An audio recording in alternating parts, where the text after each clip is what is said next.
বাংলাদেশ স্বাধীন হওয়ার পর থেকে কেউ কি কোনোদিন দেখছেন বাংলার কোনো প্রধানমন্ত্রী জ্যামে আটকে থাকে?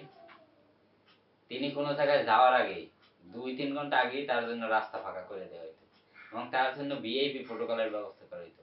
প্রধানমন্ত্রীর কথা বাদ দেন, বাংলাদেশে যেসব দপ্তর আছে তার যে মন্ত্রীরা আছে তারা যদি কোনো জায়গায় যাইতো, এক সপ্তাহ আগে তার নিরাপত্তার ব্যবস্থা করা হইতো, তার জন্য রাস্তায় ভিআইপি প্রোটোকলের ব্যবস্থা করা হইতো।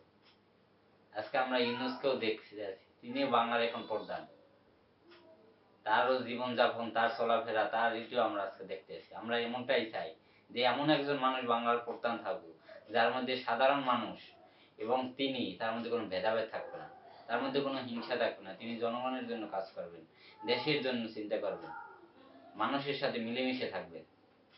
তার জন্য কোনো ভিআইপির ব্যবস্থার দরকার নেই, তিনি বাংলার মানুষ, বাংলার সাথেই থাকবেন, এমন একজন প্রধানমন্ত্রী আমরা চাই।